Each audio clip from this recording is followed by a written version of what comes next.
Bismillahirrahmanirrahim. Assalamualaikum warahmatullahi wabarakatuh.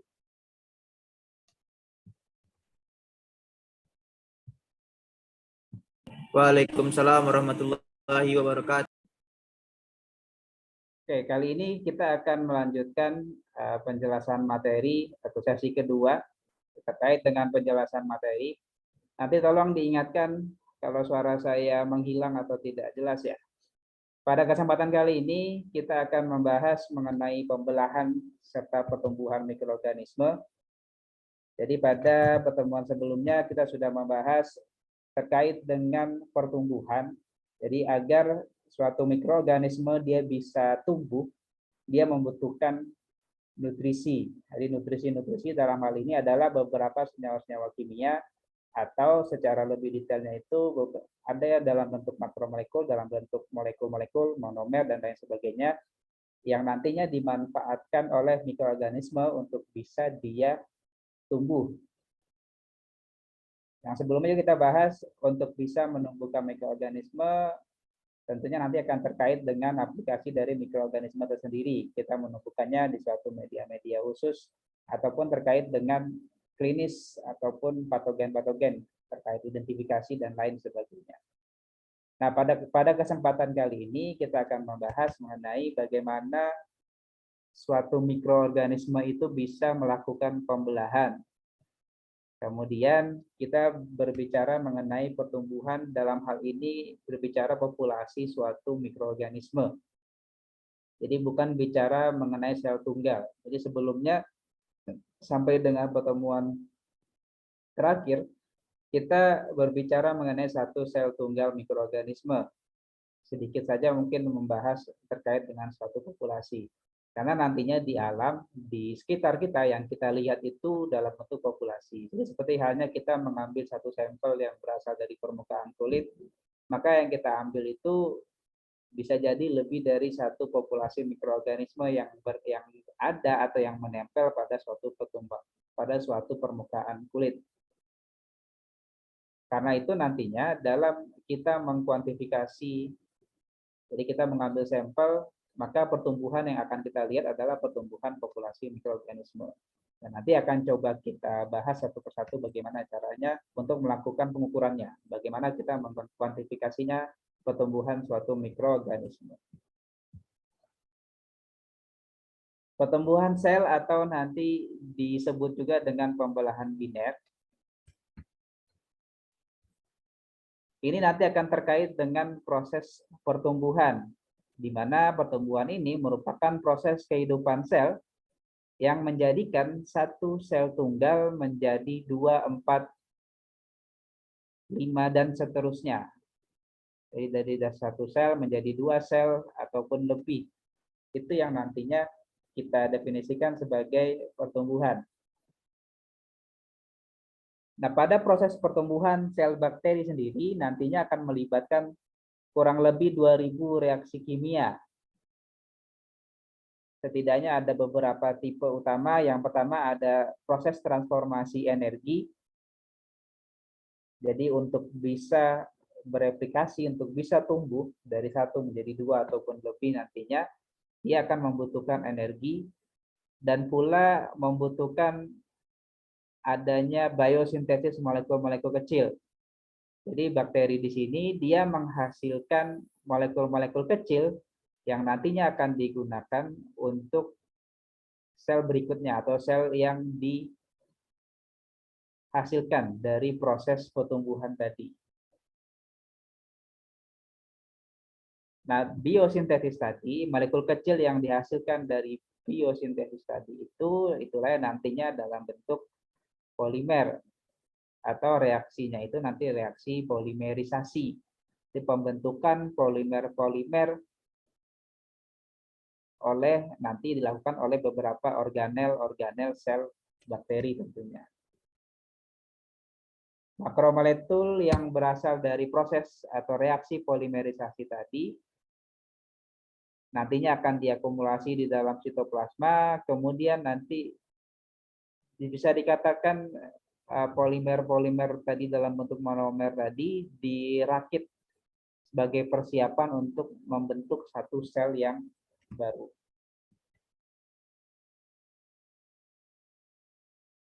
Kemudian dalam mikroorganisme, dalam mikrobiologi kita mengenal pembelahan biner, di mana pembelahan biner di sini merupakan pembelahan satu individu sel menjadi dua sel baru.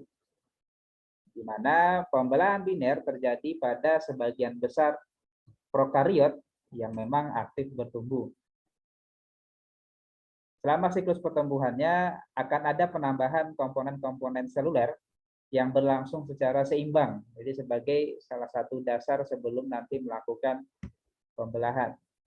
Sedangkan waktunya sendiri, waktu yang diperlukan oleh suatu generasi bakteria akan sangat bervariasi. Jadi beberapa contoh penyebab atau faktor variasi dari waktu generasinya tersebut adalah karena nutrisi ataupun secara genetisnya. Sebagai gambaran pembelahan biner, jadi di sini kalian bisa lihat mulai dari poin A sampai dengan poin E di sini digambar, di mana masing-masing warna sudah ada keterangannya, mana yang dinding sel, mana yang membran sel, kromosom hingga ribosom, mohon maaf. Kromosom ini yang merupakan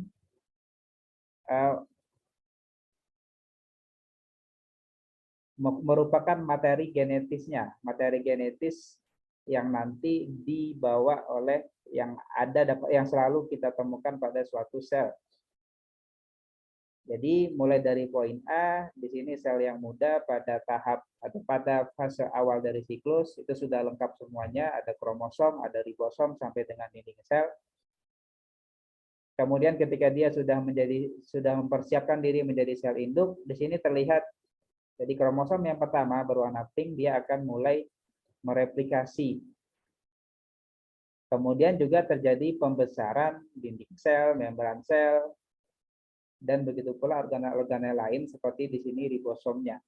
Jadi secara keseluruhan volumenya akan membesar.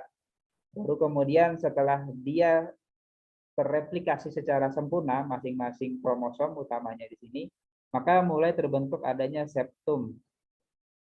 Jadi semacam pemisah nantinya antara dua sel yang sudah membesar tadi. Baru kemudian setelah terpisah secara sempurna, maka nanti membran selnya secara sedikit demi sedikit akan menutup dan pada akhirnya di poin E di sini dia menjadi dua individu yang identik. Bisa dikatakan dia identik satu dengan yang lain. Nah, kemudian pembelahan biner yang ditunjukkan tadi itu salah satu bentuk yang sederhana sebenarnya. Karena nantinya dalam proses pembelahan biner itu akan spesifik per jenis.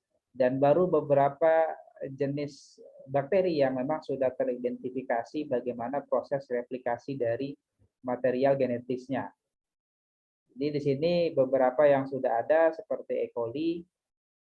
Jadi ada beberapa node di suatu rantai materi genetik yang nantinya menandakan sebagai dimulainya proses replikasi. Jadi origin of replication itu atau OR di sini ini yang akan memulai proses replikasi. Nanti akan ada syarat-syarat khusus kenapa dia akhirnya bisa memulai bereplikasi.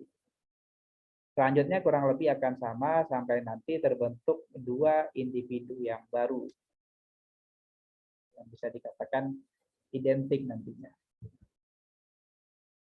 Kemudian dalam proses pembelahan biner tadi kita mengenal adanya protein FTS. Kemudian ada istilah bidang pembelahan dan morfologi sel. Jadi protein FTS sendiri atau filamentous temperature sensitive merupakan protein yang mirip dengan tubulin yang nantinya akan memiliki peranan yang sangat penting terkait dengan pembelahan sel. Biasanya itu dijumpai pada prokariot termasuk archaea di dalamnya. Dia terbagi menjadi ada yang dikatakan sebagai FTSZ, di mana FTSZ di sini protein kunci pada kelompok protein yang berperan dalam pembelahan E. coli. Kemudian salah satu peran dari protein FTS sendiri adalah mereka berinteraksi dengan membentuk aparat pembelahan dalam sel yang dinamakan difosom. Jadi protein-protein FTS mereka berinteraksi kemudian membentuk suatu protein yang nantinya berfungsi untuk membelah di dalam sel yang nanti dinamakan sebagai divisom. Divisom di sini nanti mengatur bagaimana sintesis membran sitoplasma yang baru.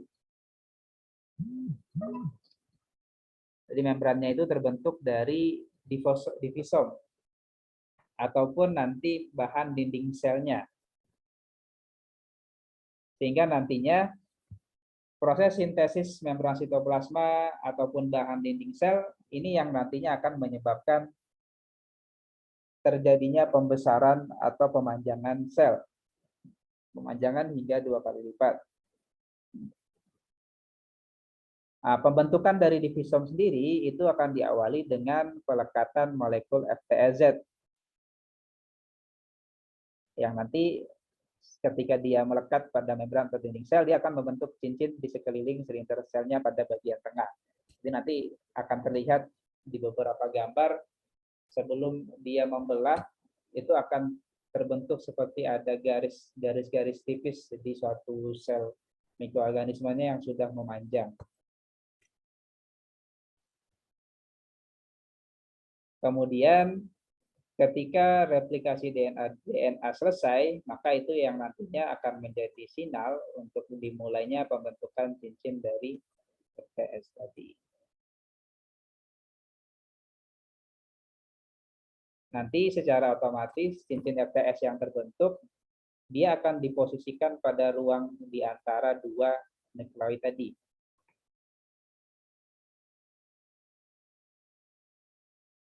Dan penempatannya, bagaimana caranya si cincin FTS tadi bisa berada di ruang antara 2 nukleoid tadi, itu nanti dibantu oleh ada protein min C dan protein min E. Jadi fungsinya yang salah satu menghambat pembentukan cincin FTZ sebelum ke bagian tengah sel didapatkan, kemudian yang untuk yang min E menghambat min C-nya dan dia terikat pada bagian tengah sel. Jadi dia seakan-akan diposisikan cincin FTS tadi. Dan aktivitas dari min E yang nantinya akan mengawali pembentukan dari divisom. Di sini sudah divisom tadi bisa menyebabkan terjadinya pemanjangan sel.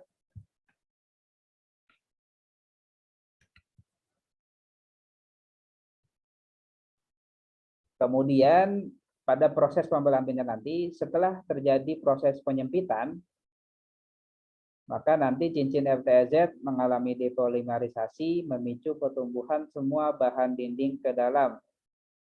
Sehingga nanti akan meliputi sel anak dan memisahkannya dari sel anak yang lainnya.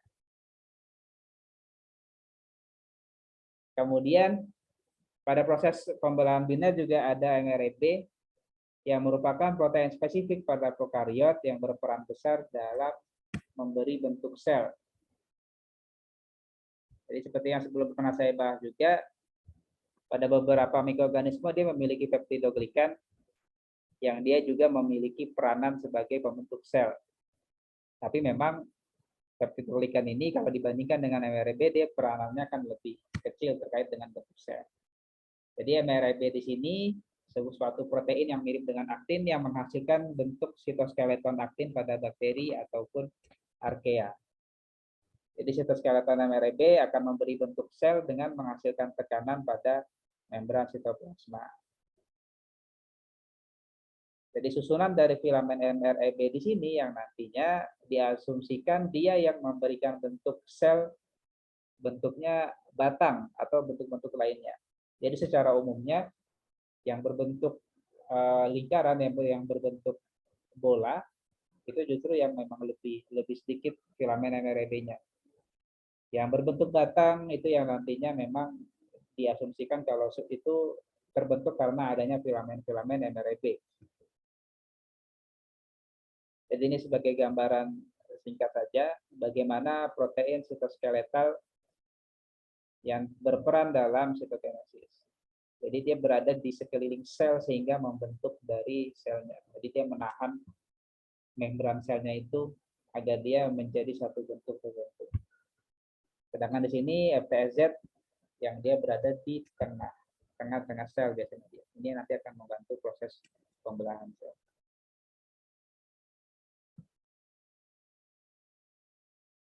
Kemudian kapan terjadi sintesis dinding sel? Jadi sintesis dinding sel sendiri dilakukan sebelum pembelahan selnya berlangsung.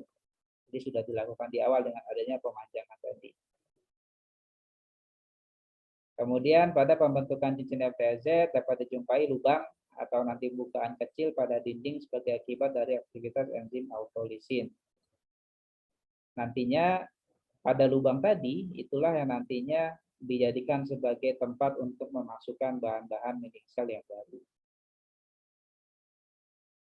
Kemudian pada sintesis peptidoglikan prekursor, dinding sel baru harus disisipkan secara terkoordinasi agar menghindari terjadinya patahan. Nantinya sintesis peptidoglikan baru akan dikalikan oleh faktor fenol yang merupakan suatu lipid pembawa molekul prekursor yang tadi dibutuhkan untuk membentuk peptidoglikannya. Kemudian tahap akhir sintesis adalah transpeptidasi, di mana akan terjadi pembentukan ikatan silang antara peptida dan residu asam muramat pada rantai glikan yang berdekatan, di mana proses tersebut terhambat jika ada penisilin. Karena penisilin dia dapat menyebabkan aktivitas autolisin berlanjut sehingga dinding sel mikroorganismenya akan melemah dan dia menjadi lisis. Inilah kenapa ini yang menjadi dasar penggunaan penisilin untuk obat ya, obat beberapa patogen mikroorganisme. Jadi dengan menggunakan penisilin menyebabkan dinding-dinding sel dari mikroorganisme patogen ini melemah, dan dia menjadi lisis nantinya. Sampai sini dulu, ada yang ingin bertanya atau memberikan tanggapan? Saya persilakan. Kira-kira Ari, Bima, Egi, siapapun. Ada atau bisa lanjut saja? Lanjut, Pak. Oke, kita lanjut. Kemudian terkait dengan pertumbuhan ataupun pertumbuhan eksponensial nantinya, pertumbuhan nanti adalah pertambahan jumlah sel di dalam suatu populasi. Jadi pembentukan dua sel dari satu sel adalah pembentukan generasi, di mana merupakan suatu waktu yang diperlukan adalah waktu generasi. Jadi waktu generasi itu adalah waktu yang dibutuhkan oleh suatu mikroorganisme untuk menghasilkan dua sel dari satu sel. Yang nantinya akan berbeda-beda ya, masing-masing dari jenis akan memiliki waktu generasi yang beragam.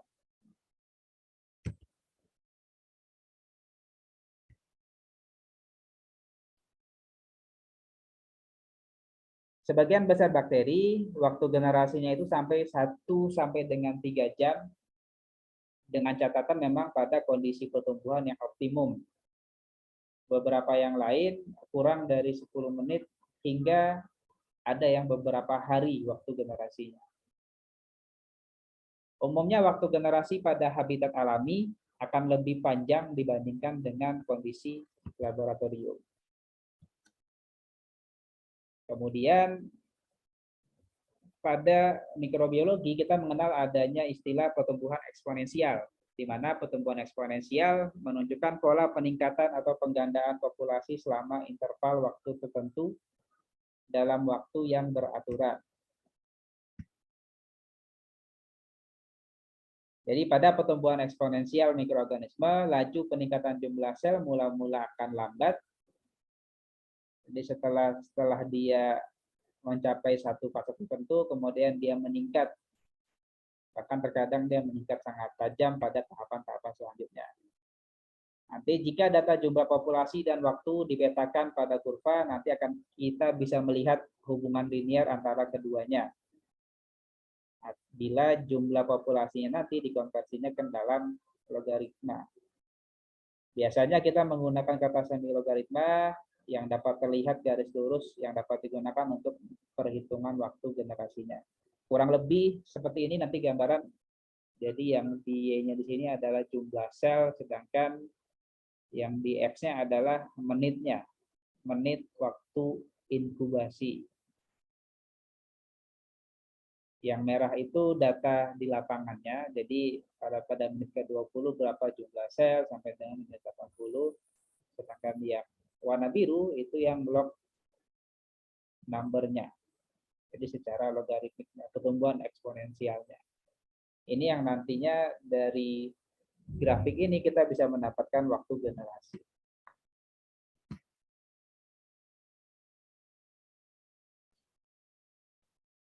Kemudian terkait dengan waktu pertumbuhan eksponensial, peningkatan jumlah sel mikroorganisme itu pada suatu kultur adalah geometri progresif angka 2. Jadi 1 menjadi 2, kemudian akan diekspresikan menjadi 2/0, jadi 2/1, dan seterusnya. Ini yang nantinya menjadi dasar hubungan matematik antara jumlah sel pada kultur awal dan jumlah sel setelah periode pertumbuhan eksponensial. Atau jumlah sel akhir akan sama dengan jumlah sel awal dikalikan dengan 2 pangkat N. N ini adalah jumlah generasi setelah pertumbuhan eksponensialnya. Kemudian di sini kita juga mengenal waktu generasi atau nanti menggunakan persamaan G, di mana menunjukkan T per N, di mana T-nya adalah waktu pertumbuhan eksponensial dalam hari, jam, atau menit. Ya, N itu tadi sudah ada di sini ya, jumlah generasinya. Sehingga nantinya kita bisa melihat hubungan dari N dengan berapa jumlah mikroorganismenya dengan persamaan di bawah ini. Kemudian waktu generasi pada suatu kultur pertumbuhan eksponensial juga dapat dihitung berdasarkan kemiringan dari kurva semilognya. Jadi kemiringan kurva semilog akan sama dengan 0,301 N per T log 2 N per T. Sedangkan untuk waktu generasi akan sama dengan 0,301 dibagi dengan kemiringan. Kemiringan dari yang grafik logaritmik tadi ya. Kemudian untuk laju pertumbuhan spesifik, kita biasanya menggunakan persamaan ini yang sama juga. Selain waktu generasi, kita juga ada laju pembelahan atau V, di mana menunjukkan indeks pertumbuhan lain yang terkait dengan waktu generasi. Laju pembelahan akan sama dengan 1 per G dalam satuan jam per hari. Jadi itu membedakan nantinya waktu generasi adalah ukuran dalam waktu untuk melipat gandakan populasi, sedangkan laju pembelahan adalah jumlah generasi yang terdapat dalam satuan waktu pada kultur pertumbuhan eksponensial. Jadi waktu generasi itu ukuran dalam waktu untuk melipat gandakan populasi, 1, 2, 4, dan sebagainya, dan seterusnya. Sedangkan laju pembelahan itu jumlah generasi yang terdapat dalam satuan waktu. Kemudian pertumbuhan mikroorganisme itu kita juga mengenal adanya siklus pertumbuhan, di mana kultur pada wadah tertutup akan menyebabkan pertumbuhan eksponensial terbatas, sehingga kita bisa mengamati tahapan-tahapan pertumbuhannya, yang biasanya tahapan atau fase tersebut terdiri dari fase lag, kemudian eksponensial, stasioner, dan fase kematian. Satu populasi yang dianukulasikan pada media pertumbuhan segar akan memulai pertumbuhan setelah melewati fase lag-nya. Jangka waktunya akan disesuaikan dengan riwayat kultur dan kondisi dari pertumbuhannya. Ini gambaran kurva pertumbuhan mikroorganisme pada suatu sistem tertutup. Jadi mulai dari fase lag di sini yang datar, kemudian eksponensial, fase eksponensialnya dalam bentuk logaritmik, terlihat terjadi peningkatan dalam satuan waktu, peningkatan jumlah sel. Kemudian pada satu waktu dia akan mengalami fase stasioner hingga nanti ke fase kematian.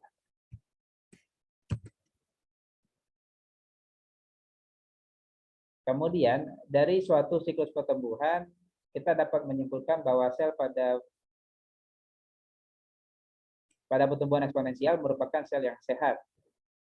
Pada pertengahan waktu fase eksponensial merupakan waktu yang terbaik untuk bisa mempelajari enzim ataupun komponen-komponen sel lainnya. Ini akan terkait dengan aplikasi mikroorganisme sebenarnya. Jadi harus di fase berapa nantinya, di waktu yang berapa kita mengekstrak enzimnya misalnya.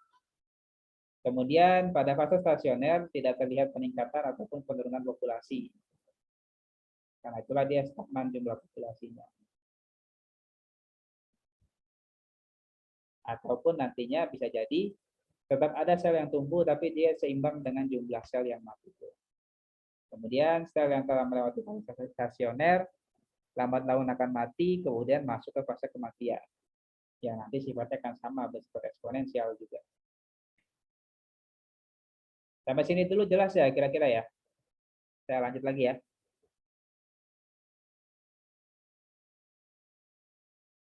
Halo? Jelas, Pak. Oke.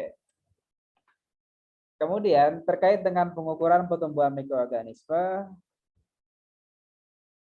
kita dapat memperoleh pertumbuhan populasi ini dengan yang pertama adalah menghitung perubahan jumlah selnya. Jadi di awal kita hitung, kemudian yang berikutnya kita hitung lagi. Sehingga nanti akan didapatkan berapa jumlah selnya. Jadi benar-benar dihitung satu persatu. Yang kedua adalah kita menghitung bobot komponen dari massa sel. Jadi bisa dikatakan kita mengukur berapa banyak di selnya tadi secara tidak langsung dari proteinnya, dari asam nukleatnya, atau mungkin dari sel keringnya. Jadi selnya tadi di satu sampel air misalnya kita keringkan semuanya, nanti akan dihitung semua.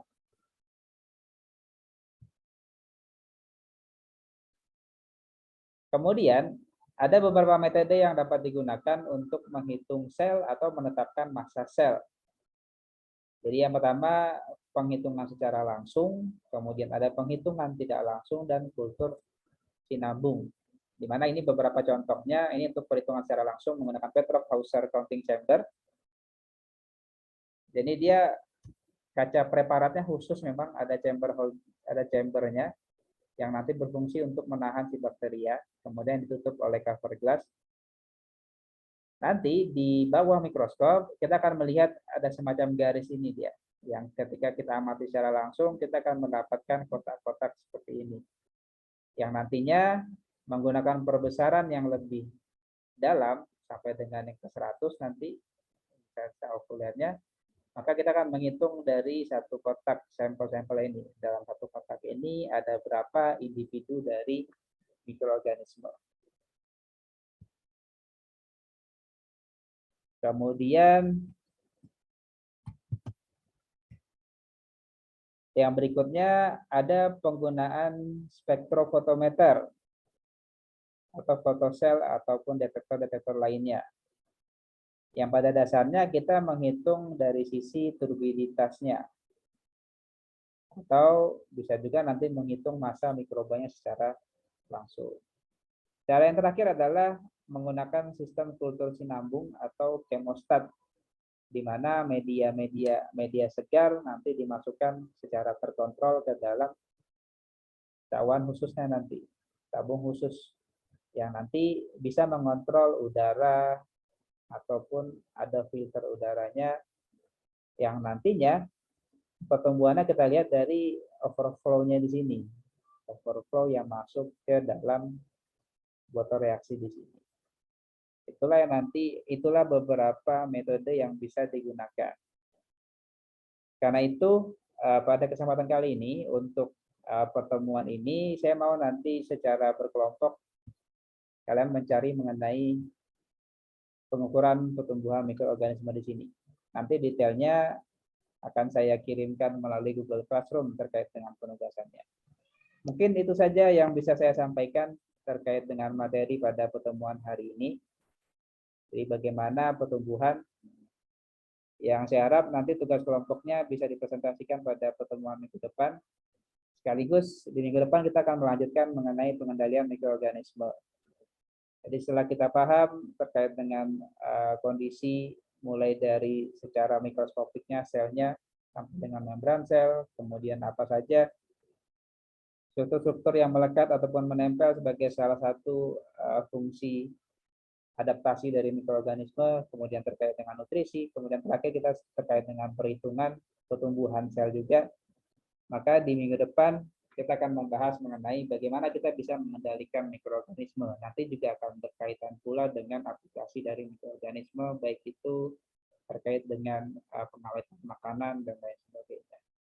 Itu saja mungkin terakhir, apakah ada yang ingin memberikan tanggapan ataupun pertanyaan? Saya persilakan. Pada tadi yang belum muncul, Ari, Bima, atau Eki, Kakak. Ada. Presentasi untuk studi kasus juga belum ada. Kalian mau kapan? Perlu saya sebutkan kelompoknya. Kalian mau kapan presentasi? Memang tidak perlu ada nilainya juga masalah.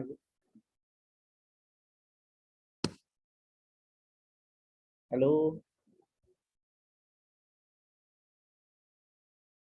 Iya, Pak. Oke, masih jelas suara saya ya? Masih, Pak. Oke, seperti tidak ada berarti ya. Kalau gitu silakan nanti untuk tugasnya silakan kerjakan tugas kelompok saja. Nanti detailnya akan saya sampaikan melalui Google Classroom. Karena tidak ada lagi yang ingin bertanya, saya minta maaf untuk segala salah dan kurang. Saya tutup pertemuan kita pada siang hari ini dengan hamdalah. Alhamdulillahirrahmanirrahim. Kita waktu efektif sampai 15.10, jadi saya rasa silakan nanti dicari waktu yang lain untuk mengerjakan tugas kelompoknya. Kita tutup. Assalamualaikum warahmatullahi wabarakatuh. Waalaikumsalam warahmatullahi wabarakatuh.